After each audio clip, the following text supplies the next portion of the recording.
The sun has gone down at Hangman's Hill, and the ghost at Misery Corner isn't walking tonight. So, welcome to the Weird Tales Radio Show, your weekly fix of ghost stories, urban myths, witchcraft, magic, and folklore. And now, here's your host, writer, award-winning journalist, best-selling author, and sometime werewolf hunter, Charles Christian. Hello and welcome to another episode of the Weird Tales Radio Show. I'm Charles Christian, and thank you very much for tuning in again. And I'd also like to say a big hello to all those listeners on the latest stations, 4 more now, who have joined the syndication network, who are listening to the show for the very first time. This week's show is given over to an interview with Steve Asher, a long-time Kentucky-based paranormal researcher and author of a number of books, including The Hauntings of the Kentucky State Penitentiary, where he worked for many years as a warden, and The Hauntings of the Western Lunatic Asylum. Let's get on with the interview. Hello, Steve. Good to speak to you. Hey, it's great to talk to you too, sir. I hope you're having a great day. I am indeed. Right, so a question I always like to start with, give us a nutshell of what it is you're doing, because, I mean, you're investigating hauntings, you're doing lots of things. What's your sort of brief, if you like? What do you spend your days doing? Well, you know, it's sort of a kind of a weird way of answering this, but it's sort of it's segmented. It's very much in the vein of mild-mannered whoever by day, and by night I do this. By day, my actual profession is teaching life skills to special needs adults, and I do a lot with Special Olympics, which is a program here that we do a lot of different sports-related things with special needs folks. Mm-hmm. But obviously by night, that's when people know me from my books, like the Haunting of series and other things like that. So it depends what time you catch me, to be honest, on which hat I'm wearing. What started you off on this? Is it something you've always had a fascination with since you were a kid, or did you have some experience that set you on this route? You know, did you live in a haunted house when you were growing up, or what was the background? I won't say I love hate. I love fear. I was grew up watching some wonderful Hammer films and a lot of the early Vincent Price adaptation of Edgar Allan Poe stories and things. And so I always loved that. There were times when I had encountered, I guess, maybe what you would call shadow people and things like that when I was younger, and it really frightened me quite badly. And I was kind of I don't know. I mean, I was kind of a red-blooded kid, but I was kind of a timid kid. I did not feel very much in control of stuff, and as most children don't, and that definitely didn't help. So what I ended up doing was taking, you know, the old adage of there's nothing to fear but fear itself.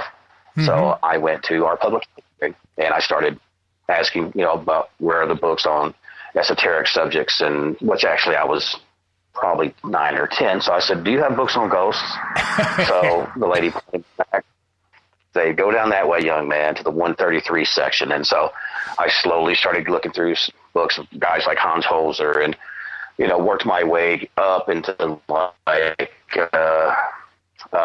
Montague Summers, and different type of things that touches on foreign ghosts and the paranormal, and the ESP and spontaneous combustion, and the Von Daniken books, and all that.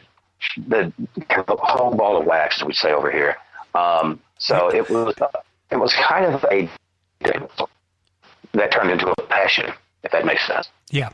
Yes, it's probably good you asked for a ghost, because I think if you were 8 or 9 and 9 or 10 and you asked for esoteric books, I think they'd probably think you were slightly weird. Oh no, they definitely knew I was an odd kid. I mean, I was born in 1969, so at this time, mid-70s, and so I've got the striped shirt and kind of the Pugsley Adams haircut. I was a little round kid too.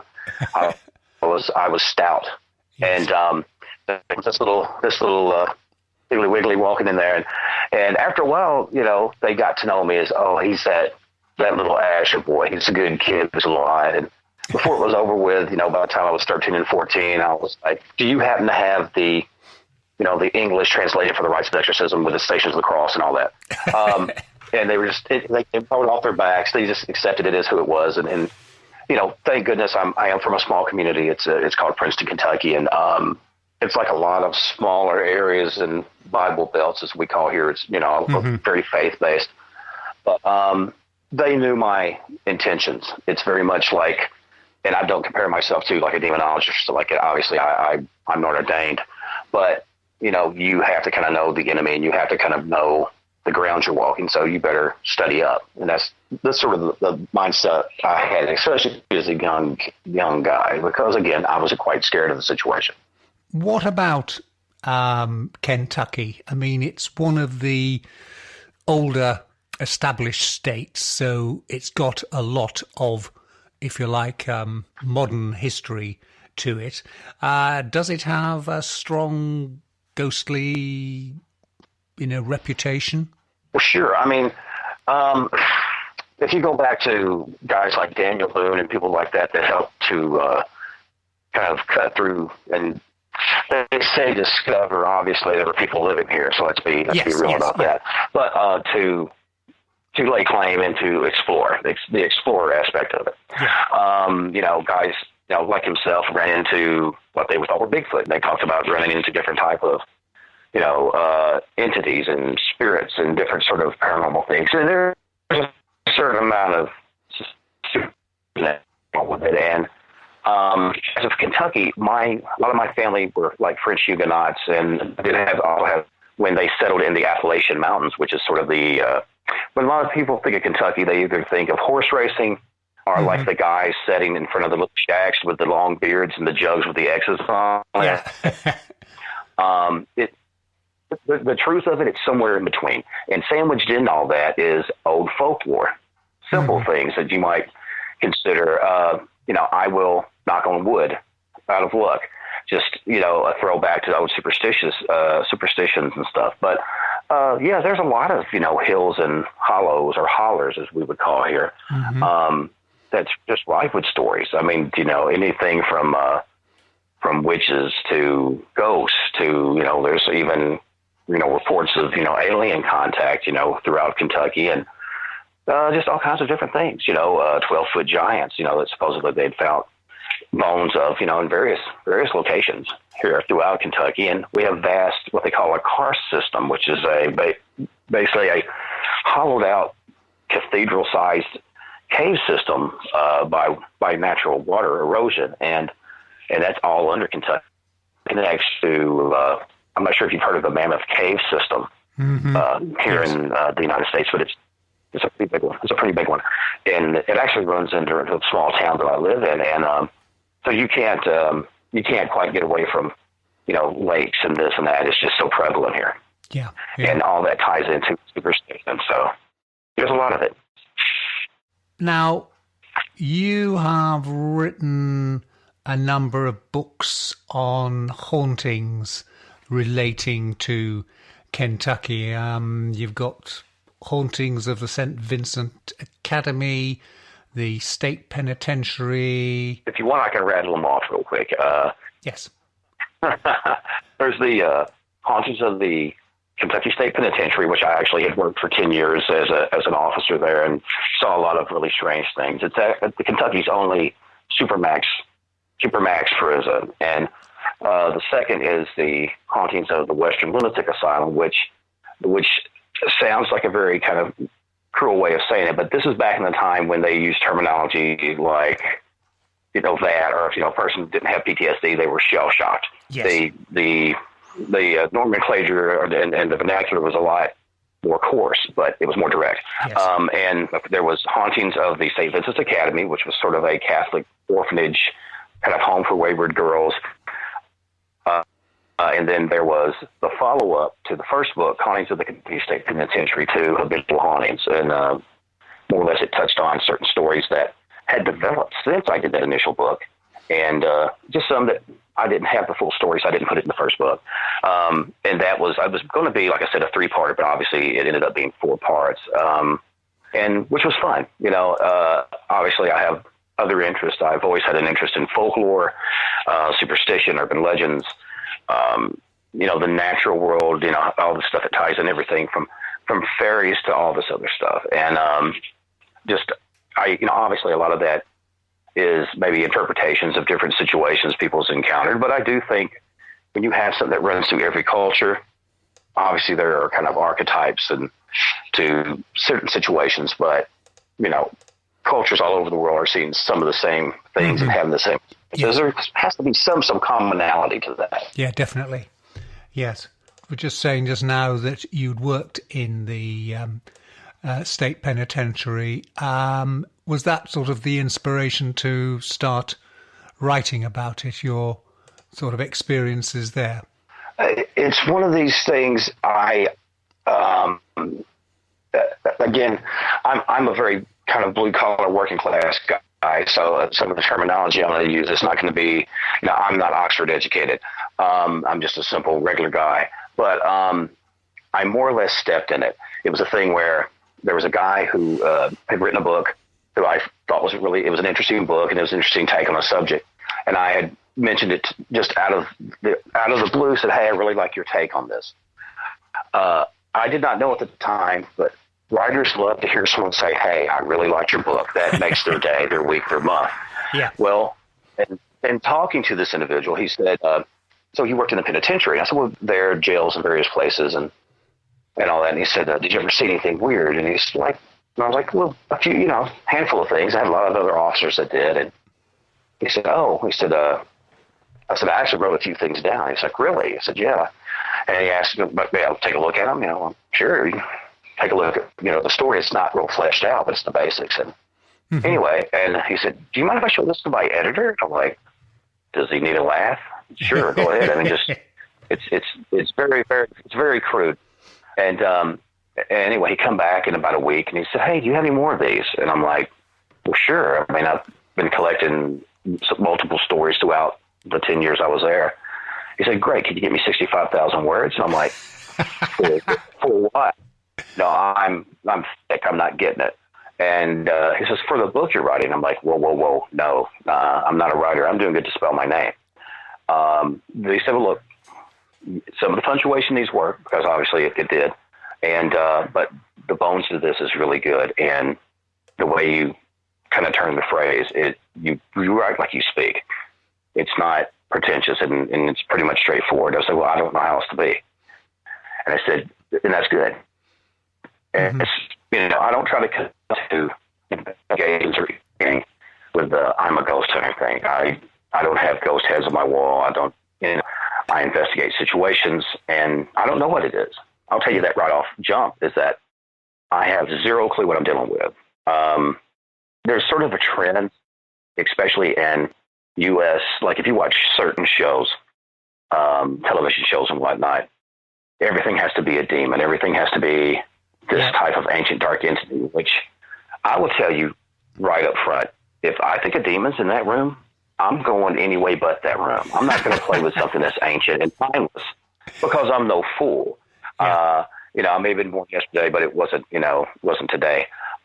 It's just a thing of, I respect power, just like I respect a snake in the grass. I don't know what that is. It's not bothering me. I'm not bothering it. And I think if some of these people actually stepped up on some entity like that, they wouldn't be around to do the show. Yeah.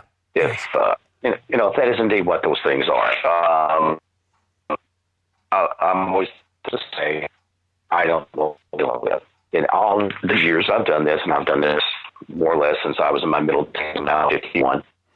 I just know there is energy out there. I know there's apparently intelligent entities that can respond and sometimes even get what you're fixing to say. And I don't know what it is. I don't know why it is, but it's an interesting phenomenon. Just DEPs. I don't know. I don't have the confidence to go, oh, this is what it is. Mm-hmm. Yeah. Maybe once we pass on, if we do go to that other side or whatever, if that's waiting for us. Maybe we'll get the answers then. But so far, no one's come back and let me know. So yeah, tell us some of the things in the Kentucky State Penitentiary. I mean, was this one that back in the old days was a site for executions, or what? You said it was maximum security, so it would have been the most serious, dangerous criminals in there.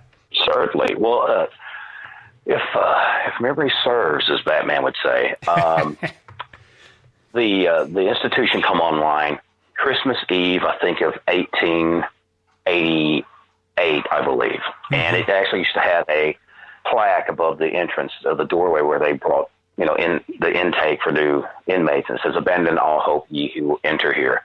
Because it was a penitentiary. It was about penance. It was about hard time. It was not about, well, lad, let's talk about your childhood. It was like, here's a chain on your ankle. Here's a pile of rocks, like you would see in the old, James Cagney movies. Mm-hmm.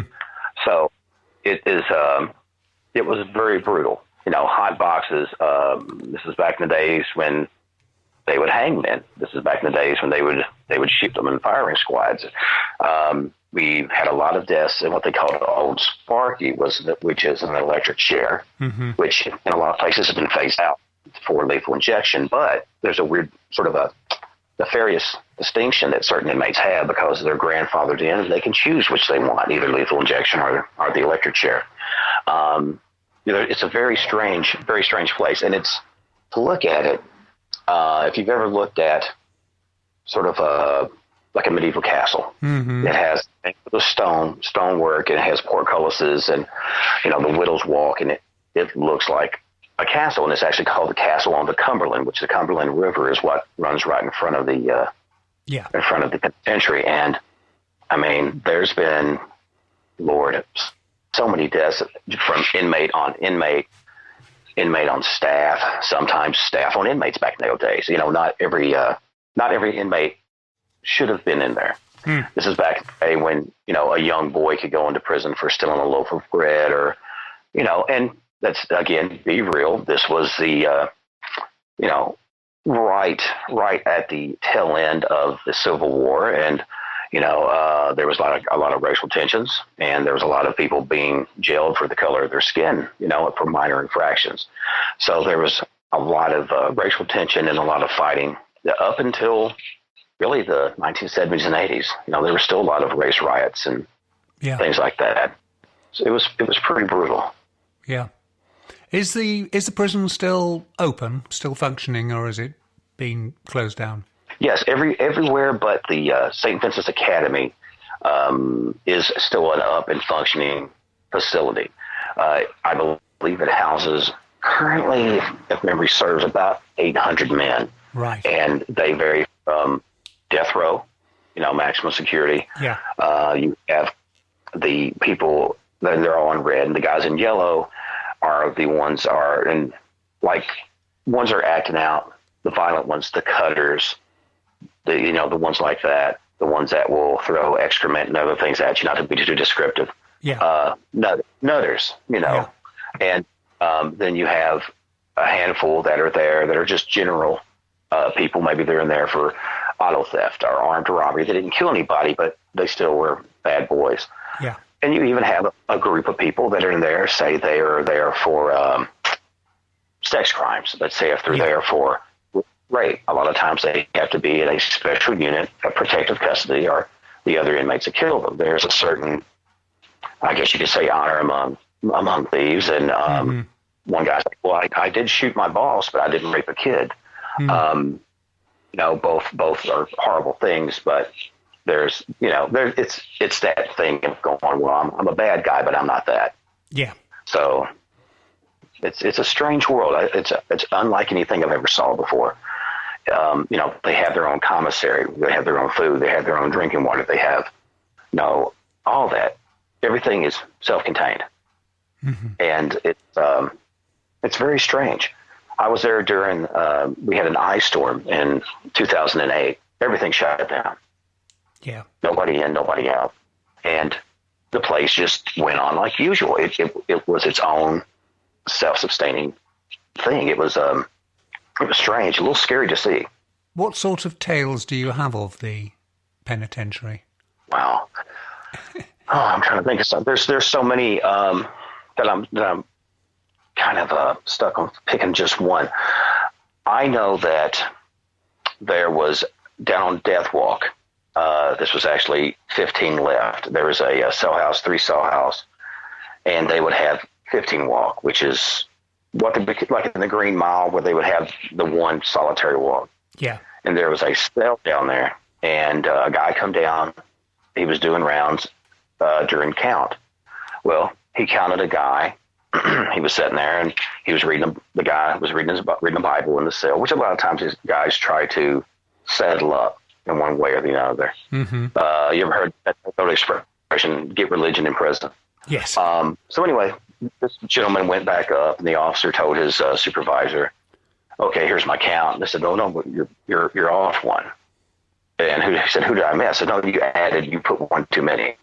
And they're like, "No, there's the guy down 15." I said, "What are you talking about?" This is just after shift change. And so, of course, the supervisor thought, day shift didn't tell me about him. Let's go see what's going on with this guy. Went down there. They didn't see anybody. And so they went ahead and checked the rest of the cells, but they come back and they found that same Bible there, open to a passage. Nobody was in the cell. All the cells were cleaned out. And the cell was deathly cold. Just things like that. Just things that would not make any sense anywhere else other than there. Mm-hmm. I have had so many shadows, so many cold chills in the middle of like August. August in Kentucky is like pretty, very, very sticky, humid, heavy. We're almost tropical at this point in the South. But, it's hot. But just getting, just cold chills and lights going off and on. And down in, you have your cell walks. You have a scream come out. You go, look, there's nobody in the cell. I was making a round. The way the cells are set up is like this. You're walking down a corridor. To the left, there's, say, 12 or 13 cells. To the right, there's 12 or 13 cells with metal bar cell fronts. Mm-hmm. As you first step onto the walk, to your right is a opening for a shower area. It's a common area for, like, janitors. You walk down to the back, there's a fire escape, which will take you down to the outside in case of fires. Mm-hmm. I'm down to check the back exit door, which I do every round. And as I'm turning around, I see first I thought it was heat, like heat coming off of the ground. It was a waver in the air. Yeah. Odd. And it formed almost a shadow. Now understand, I don't drink, I don't smoke, I don't have epilepsy, no history of mental illness. And I don't see this stuff all the time. But when I did see it, I take notice. So the shadow darts into the shower. And first I thought, well, maybe someone was walking. Maybe one of my supervisors had an extra key, got onto my walk, and was walking down the hallway. So I started kind of trotting up there going, well, who's on my walk? Usually they announce themselves. Yeah. And as I'm getting closer, I'm probably about 10 cells away from the entranceway. Another larger shadow, more solid this time, goes into it. It's not going on the wall. It's moving into the cellway. So I'm like, what is going on? I hear a scuffling, almost like someone's getting roughed up in a shower, getting a bit of bad business, getting smacked around. I run up in there, and about 2 cells up, you can still hear somebody yelling out. I pop my flashlight on. I look around. I don't see anything. I can still hear the voices. And so I'm thinking, well, wait a minute. So maybe someone's fighting on the hallway. So I step out in the hallway. This is nighttime. There shouldn't be anybody out. I'm looking around. I look up and down all the walks. No one's there. I asked the officer that controls the gates in and out of my cell house, who was just here? Then they said, what are you talking about? I said, I heard voices. Did you let somebody on my walk or maybe on the upper walks? And they're like, no, no one's been here. And they said, I've been down on the lower walks since, we had let in. Mm-hmm. I can explain. Now, I didn't say a lot about it. It happened to a couple more officers. Once people realized that I was kind of open to that, they started sharing their experiences. And I asked one of the old timers there, an inmate, I said, can I ask you a question? And please don't laugh at me. And he went, sure, go ahead. I said, what do you think about spirits? And he was kind of a joker. He says, "You'd rather not deal with them." I said, "No, me either, but have you seen any here?" And he went, "Are you talking about C&D walk?" And that was the walk. I was like, "Yeah." He said, "You see them in the hallway or you see them in the showers?" I said, "Yeah, it was in the showers. It was two of them.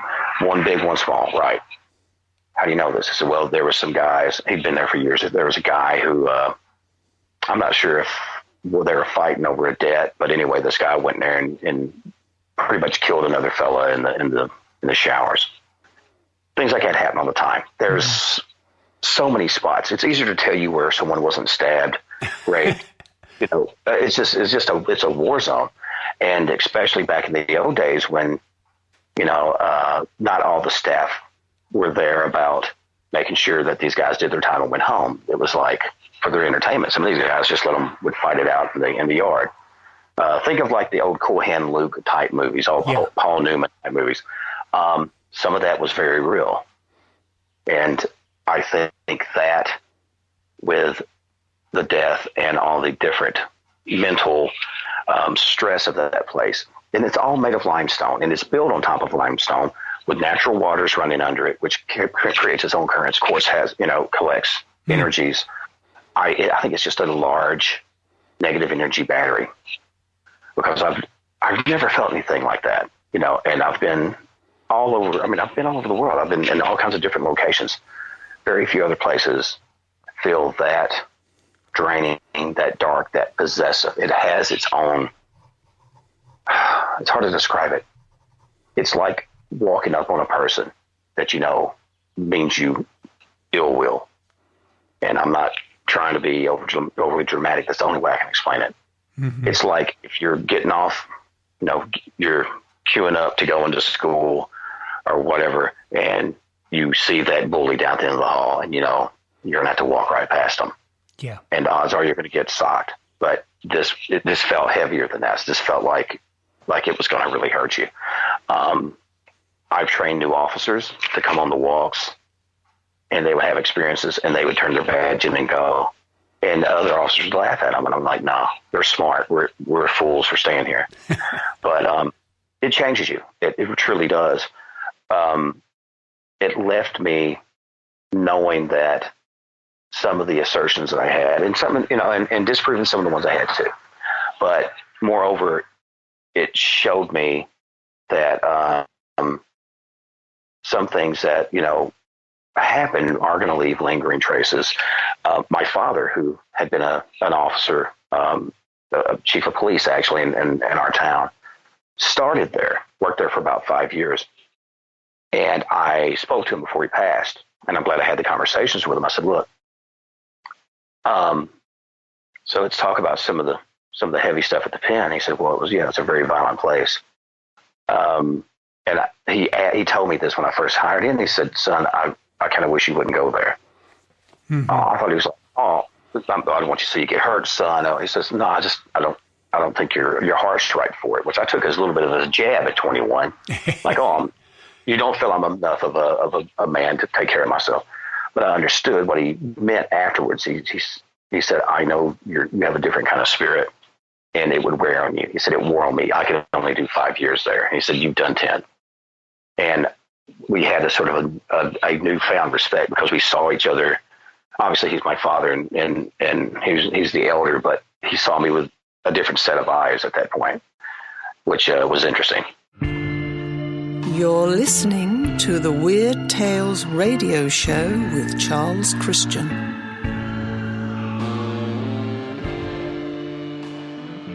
Now, with the other books, the Hauntings, the St. Vincent Academy, and the Asylum one, how did you approach those? Because I'm guessing you didn't work in those and have any first-hand experience. What was the sort of background to them? Well, see, when the penitentiary book came out, I was working there, obviously, and, I couldn't walk in with, temperature gauges or voice recorders or even a cell phone. Yeah. So most of what I'd had to do was, like, if I was on the outside perimeter, then I could maybe have a meter or a voice recorder. You can't have anything inside the penitentiary. Yes. But it was much more hands-on. Now, like Western State Hospital, which is what the later name for the Western Lunatic Asylum was, a lot of that came from staff, and there were so many staff.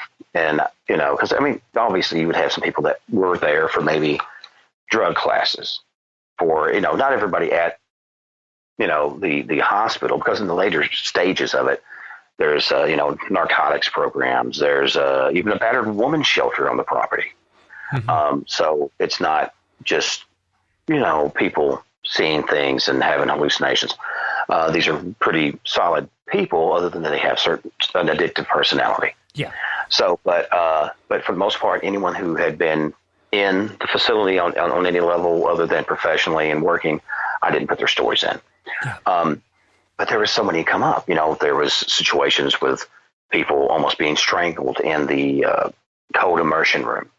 And understand, this is another facility roughly built around the same time as the penitentiary. Yeah. Probably 30, 40 miles separation of it. It's all Western Kentucky, which is where I'm from.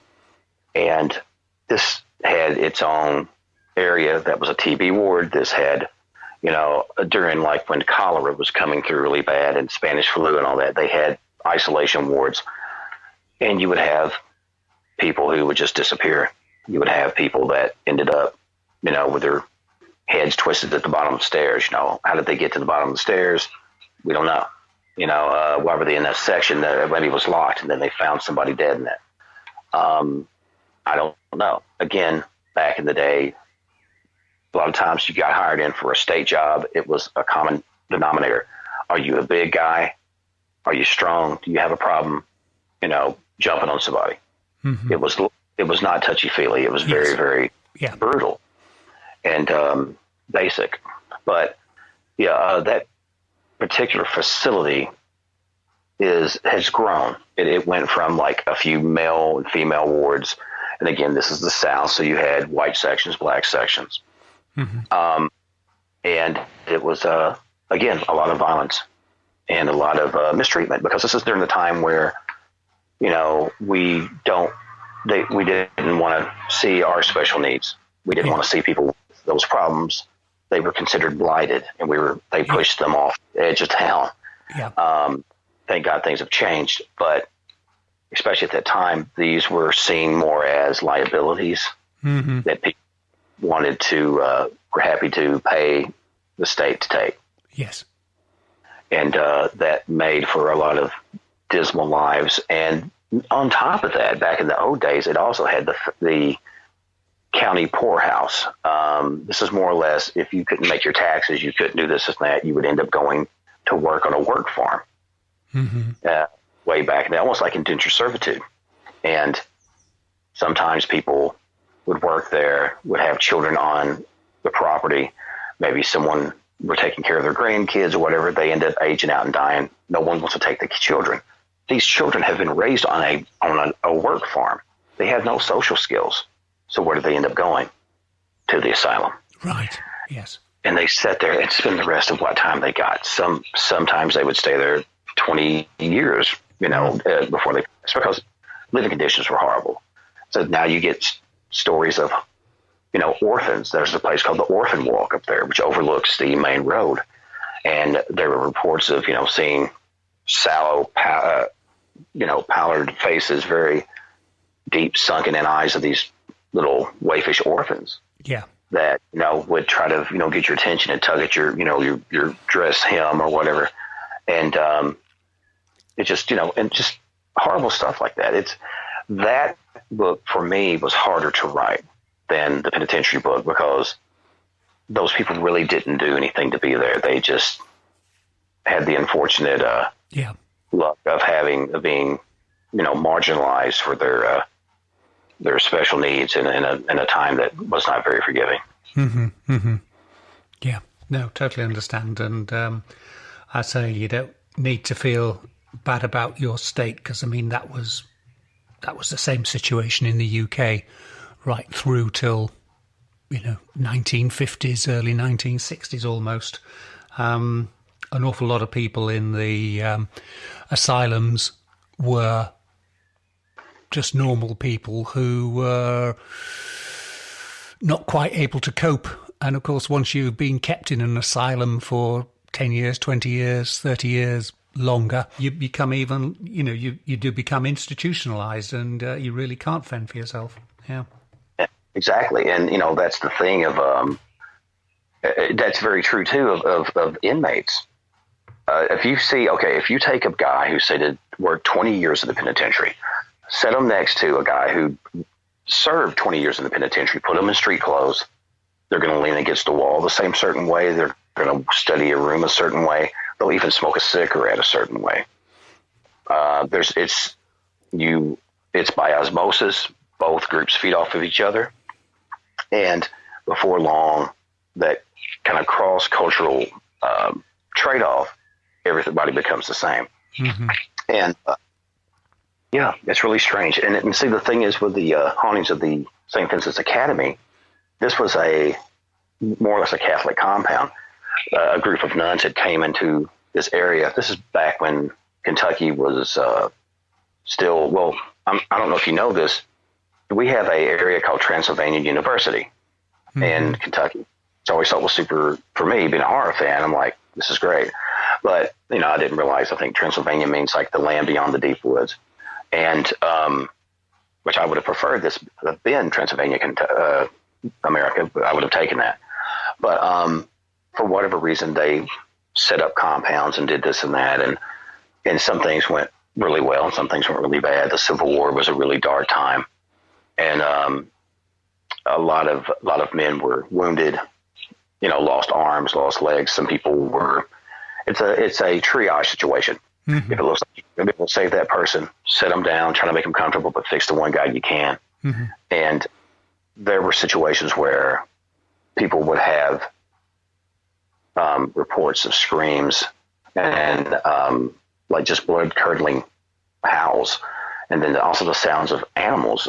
And come to find out they were the sounds of pigs, because apparently during the Civil War in that certain area of Kentucky, there was a big battle going on between the North and the South, and all the people in the middle were hidden in their homes. Mm-hmm. Well, this battle would go on for a day or two. No one would come out. They couldn't tend their horses. They couldn't tend their pigs. They couldn't tend their cows or chickens or whatnot. Well, when it finally cleared off, people would go out and they were checking on their pigs and things. Well, all the pigs were gone. And so they thought, well, either the North or the Southern soldiers stole our pigs. Yes. Or they let them loose because they started hearing grunts up in the hills. And they're like, they let them go. Okay, well, we got to go round them up. So here come all the men. The men are going up into the grass. They've got sticks and whatnot to try to, chase them back down. The women are down around the outside of the edge of the grasses with bags, large, like burlap bags. They used to call them pokes here in the day. A poke bag. Right. Poke the pig in the back, and the pig in a poke. Pig in a poke. So anyway, they're up there, pig in a poke. So they're going up there, and before they get to the back end, they hear a woman screaming. They run down. A few of the guys are still trying to get the pigs. One of the guys runs back down with a shotgun or some weapon. And this woman's beside herself. She's cowered against the wall, shaking. And it's like, what's wrong with you? He's looking for soldiers. And she can't hardly get it out of her mouth. Her eyes are, big as dinner plates. And finally, he almost had to shake her, almost smack her to get her to talk. And she said, there. And so he looked and he could see a pig. And he says, well, why didn't you get the pig? He walks over to it. The pig's acted really weird. It turns around. It's covered in blood from face halfway down its chest, and it's got a human foot in its mouth. Mm-hmm. Come to find out, all the pigs were in starvation mode. They went up there, not only ate the discarded arms, legs, other things, they attacked the men that were laying on the ground dying. Of course, they're screaming. They go into predator mode, and they basically are killing all these men. They were pigs that you could see where it looked like where something was kind of protruding through their stomach, almost like you would see an infant put their hand up to the belly inside of the mother. And of course, they had to kill all the animals, and they couldn't eat them, they couldn't sell them. And it's so interesting that this is where they had all this paranormal activity, and they didn't. A lot of people don't know this. I had to research it and go back in personal journals. Thank God for the internet, because before it was going to this library, go to that library. trying to find Old Man Smithers and see if he still, has any recollection of the war back in whenever. And I was lucky enough to find that. And there's so many different bizarre, dark stories like that.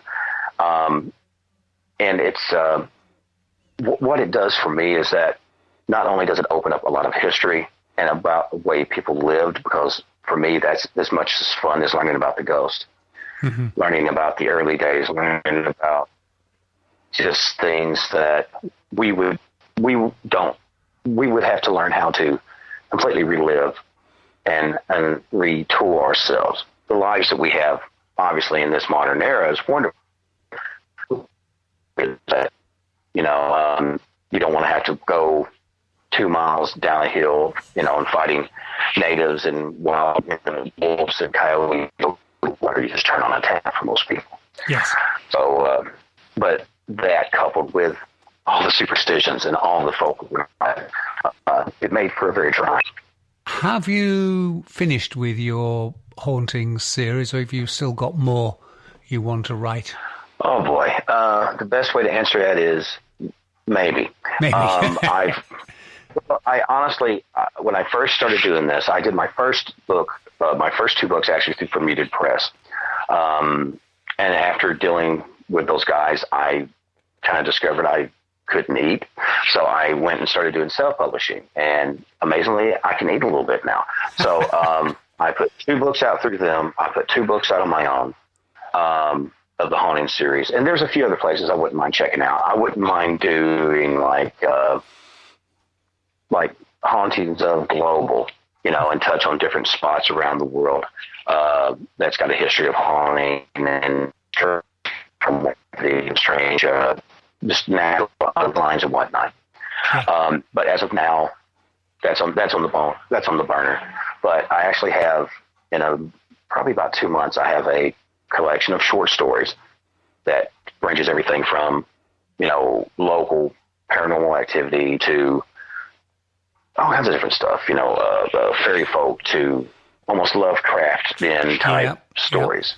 That ties into that. But then I'm also putting together because again, I'm from the South and Kentucky is what I know mostly. There are 120 counties in the state of Kentucky. And so I've already got book 1 finished, which has got 60 chapters. The other one's going to have 60 chapters. It's going to cover strange, weird, and unusual events that happened in each of these counties. And there's a lot of really strange things that's happened here I wouldn't have realized. But I do very much want to do one, especially on ghost culture, that ties in with a lot of Asian cultures. I was lucky enough to be able to travel, to Thailand, Japan, places like that, and learn about like the hungry ghosts and things like that.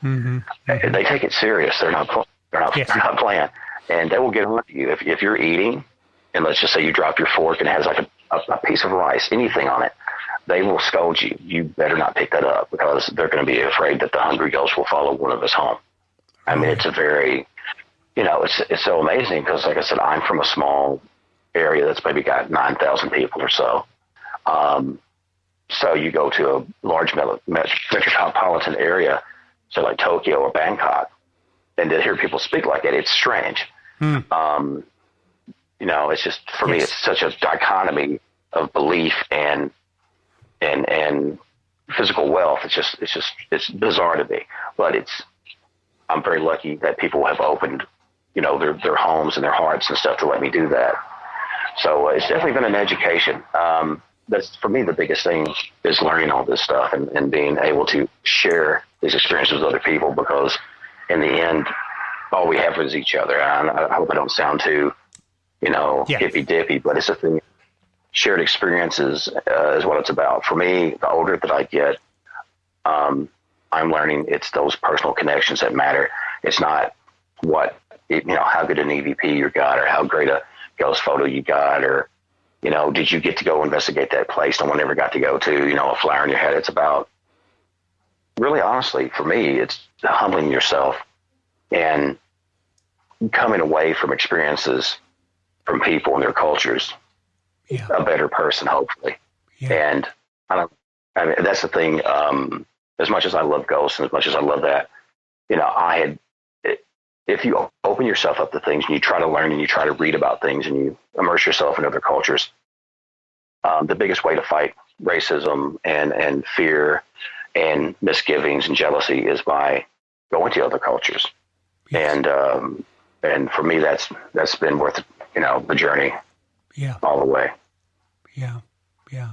Your short stories book, is this going to be called Short Stories for Darker Nights? Yes. Short Stories for Darker Nights. I'd kicked around a few different titles, but it kind of, I don't know, for some reason I was actually listening to some Beatles songs, or I think maybe it was a John Lennon song, and he always would have a play on words. Yes. And for some reason that stuck in my head, and I thought, well, that's rather smart. Let's try that. I don't know where I come up with it. Maybe it come through the ether or something, but I just liked it. So I thought it had a good little hook to it. Yeah. I was thinking if I picked it up, that would be an interesting, that's an interesting title. Maybe I'll check this out. Yeah. And so, yeah, it's been really fun. And that's the thing. Again, I did not plan to be a writer at all any more than I necessarily plan to do, a podcast or some of the other stuff I do. Yeah. It's just, again, I'm 51 and I'm like, I know I'm going to have a limited shelf life of being able to get out and do things. So now's the time to do them. One of the things, certainly over in the UK, everybody's talking about is wildlife seems to be more prevalent because obviously there's less cars around, less people around to disturb them, no planes flying over and everything. Have you picked up any reports on, I suppose, what you'd call paranormal activity? Are more ghosts coming out to play because we're on lockdown?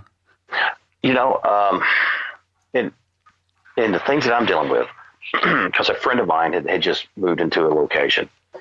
No one had been there for quite a while. And had some sort of situation with, I first I thought they were talking about seeing a small girl, kind of thin, dressed pretty poorly. And she said the child's jaw appeared kind of messed up. And so I'm thinking of like the little matchstick girl or something like that. Do you remember the story of do you remember what Falsey jaw is? You may not. What was it again? Sorry, it didn't come over too clearly. Falsey jaw. Back in the days when they used to have yes, working in the match. Yeah. And they get that phosphorus or something. They would have to lick the sticks to dip it in the thing. That was and they got phosphorus in their mouth and it rotted their jaws off. Yes. And I thought she was talking about that. And so I'm not sure if it's connected to some person or child that ended up in this area or if the child was damaged some other way. But that has definitely picked up. Definitely have seen activity more with animals. I deal with quite a bit, especially I've probably seen 30 owls. And I know that this kind of maybe not sound very paranormal, but 30 owls or so in probably the last 2 months. And it seems like a lot of the animals that were on the outskirts are now coming in. It's just like, man moves out of the way, nature takes over. So the area I'm in is actually just outside of Princeton, Farmersville. And then we have gobs of coyotes, and we have, all kinds of different, deer and different creatures.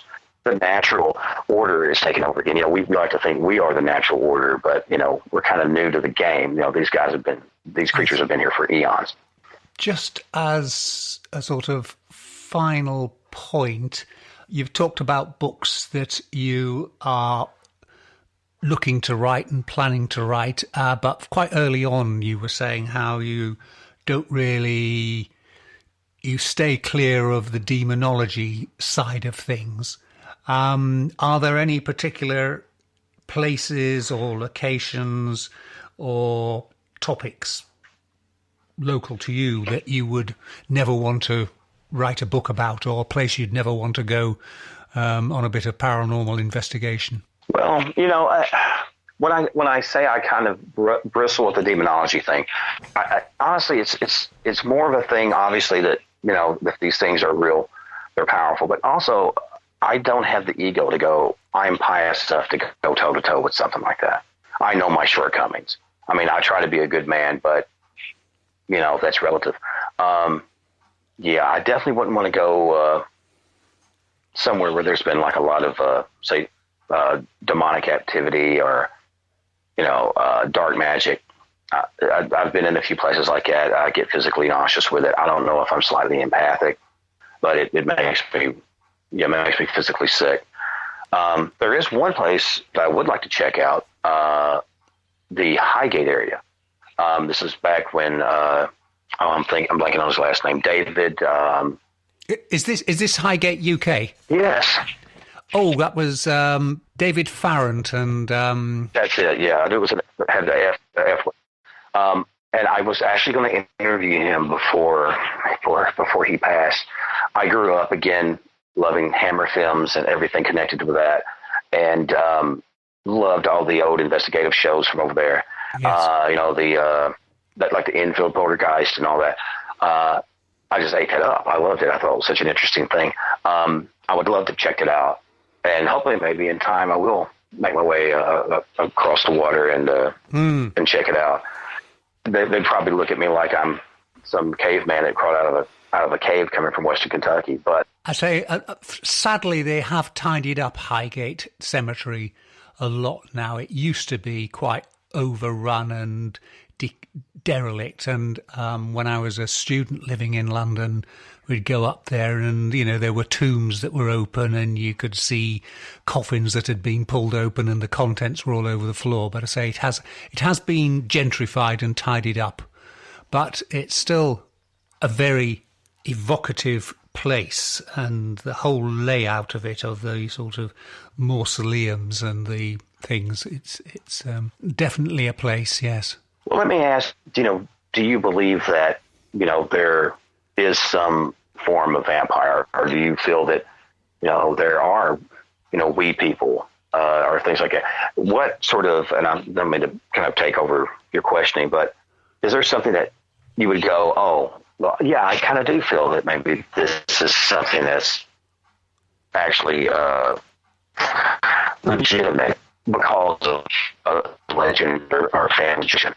Is there something out there that maybe you would go, oh, well, yeah, maybe I do believe in Loch Ness, Loch Ness Monster, or I believe in this and that? Yeah, I mean, I'm skeptical in the sense of I can often see that there's an obvious physical, normal, if you like, explanation for some things. You get a lot of people getting very excited about orbs and things like that, and you can say, well, no, it's quite clearly moisture on the camera lens, or it's, dust motes floating around. But I would say there is just so many reports for so many hundreds of years of ghosts, the Fae, the little people, cryptid type creatures from, the Sasquatch through to Loch Ness Monster and the like. There is just so much of it that you can't just say, oh, well, it's just people, being deluded or mass hysteria or something of that nature. I haven't had any experiences myself, but that doesn't mean I don't think it doesn't exist. I think it was somebody, France in the 18th century or something, who was once asked, do you believe in ghosts? And they sort of said, no, but I wouldn't like to meet one. And I think that's probably what it is. I haven't met any myself, and I'm probably quite grateful I haven't met one. Well, and I think that's a healthy attitude. I never fully trust somebody who believes something 100%, especially if they have something to sell. Yes. And that's kind of glass houses. Obviously, I sell my books, but I'm not here to convert a soul. And luckily, due to the fact that, as I mentioned, there are a lot of people who are very religious. I never challenge their beliefs. I just go, I had physically seen a thing, or I had experienced a thing, or I've had reports of this and that. If you want to call it a demon, that's your belief system. It's a demon. You feel it's an elemental, or some sort of force of magic. That's fine too. It's just, to me, it's just as believable as some pointy winged gargoyle demon, bouncing along the walls. Spring Hill Jack. It could be whoever. So, like you said, I'm still kind of open for it because I can't definitively say one thing one way or another. But there are like you said, there are so many things that ties in past, obviously, popular culture, through Tolkien and early writers and things that branch off so much superstition. But every culture has some sort of wee people, and a lot of these cultures had apparently no contact with each other. And like beyond there being an archetype and different type of experiences.